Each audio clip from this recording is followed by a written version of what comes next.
On the bustling Fifth Avenue of New York, where skyscrapers rise majestically towards the sky, a young man named Richard LeBlanc walks with firm steps towards a special mission: to find the perfect gift for his beloved mother, Amy LeBlanc. Richard, a boy of gentle soul and generous heart, is no stranger to the busy streets of Manhattan. He grew up admiring the city's pulsating energy, where diversity is celebrated on every corner.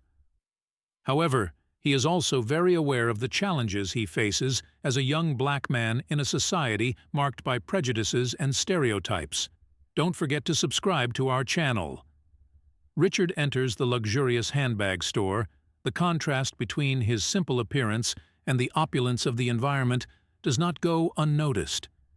The curious glances of the customers and the whispers of the salespeople accompany his steps, but Richard remains undisturbed in his mission. As the boy walked through the store's aisles, the salespeople began to exchange disdainful glances and whisper among themselves. "What is this boy doing here?" one of them whispered, while another murmured, "He probably doesn't even have money to buy a wallet, let alone a handbag." The arrogant store manager, Christian, watches with disdain as Richard carefully examines each bag, convinced that a boy like him does not belong in that luxury environment. Additionally, the salespeople alerted the security guards about the boy's presence. "His color doesn't fool us. I'm sure he must be a little thief," Christian remarked. Ignoring the malicious comments, the boy continued to look at the handbags in the shop window and search for the perfect one. Richard was already accustomed to this situation. People judged him solely by his appearance and the color of his skin. His parents had taught him to face prejudice with dignity and kindness, as kindness begets kindness. As he looked at the bags, one in particular caught his attention. It was a black leather bag with golden details. Richard knew that would be the perfect choice for his mother. So he approached the service counter, ignoring the hostile glances of the salespeople. "Can I help you, young man?" Christian asked, with a thinly veiled expression of superiority. Richard then said, "I would like to buy that bag for my mother, please," he said, pointing to the most expensive bag in the store. The salespeople exchanged incredulous glances, barely able to believe what they were hearing. "That bag is extremely expensive, kid," said Christian with a sarcastic smile. "I'm sure it's beyond your reach." However, among the salespeople, there was a young man named Howie, whose kindness and empathy set him apart from the others.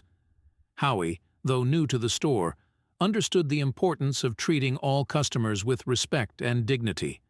Howie had started working at a young age and was raised by a kind mother who provided him with the best education possible. He valued respect and empathy, traits that shaped his way of dealing with others from an early age. He had already noticed the arrogance of the other salespeople and the manager. During his training, he was instructed not to pay attention to those who were not well dressed and who only entered the store to take a look around, assuming they would never buy anything.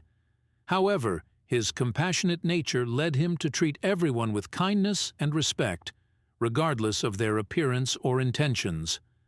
Richard then asked for the price. "The bag costs $20,000, Christian informed. "That's fine. Can you gift wrap it, please?" Richard said. Then the boy takes out a credit card from his wallet. "We don't do installments, kid. Payment is cash only," said Christian, now impatient. Richard, serene, then took out his credit card from his wallet. "No problem. You can run the credit card, please," he politely requested. With rudeness, Christian took the card from Richard's hands and processed the transaction. Seeing Christian's harshness, Howie suggested that he continue assisting Richard. And so he did. The transaction is finally completed, and Richard leaves the store with the carefully wrapped gift, grateful for Howie's help. However, the peace is interrupted when Christian, enraged by the successful transaction, calls the police and makes unfounded accusations against Richard. The police arrive promptly, demanding identification and investigating the situation. Howie and Richard were outraged by the accusation. Richard responded firmly, You can't make false accusations. I can sue you. From the moment I entered the store, I've been noticing the whispers. Is it just because of the color of my skin? The situation then spiraled out of control. Christian, irritated, called the police. When the officers arrived, they demanded Richard's identification. Without hesitation, Richard presented his documents, and the police found that there was no crime involved, just a misjudgment on the part of the manager. Howie stepped up in defense of Richard. I checked the name on the card against his documents, and everything is in order, he explained, emphasizing the young man's integrity and honesty.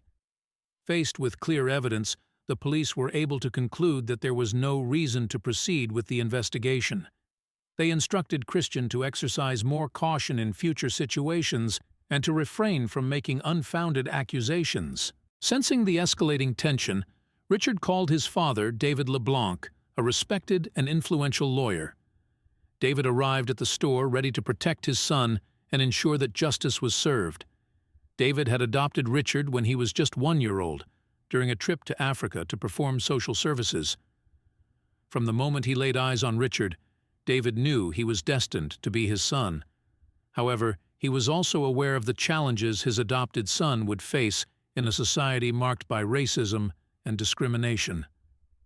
David LeBlanc, with his firm and authoritative demeanor, entered the store with determination.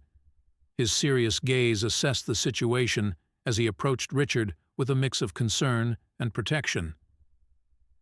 "What's going on here?" David questioned, addressing the store manager with a tone that brooked no excuses. Christian, the manager, swallowed hard in the imposing presence of David. He attempted to articulate an explanation, but was interrupted by Richard, who quickly explained the entire situation. David listened attentively, maintaining his impassive expression. He knew this wasn't the first time his son had faced discrimination because of his skin color. However, he was determined to ensure Richard received justice. Turning to Christian, David spoke with a serious voice. "It is unacceptable to treat a customer in this manner. You are aware of the laws against racial discrimination, aren't you?" Christian swallowed hard, realizing the gravity of the situation.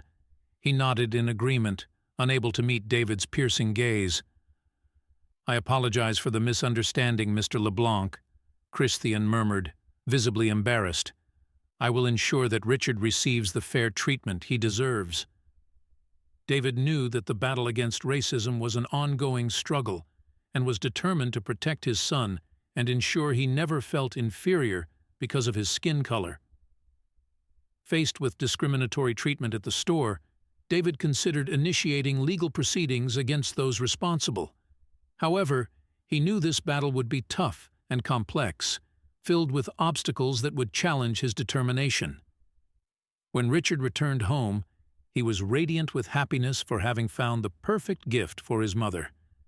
He and his father decided to keep the events at the store a secret, preserving Amy's birthday joy and sparing her the sadness that this story could cause.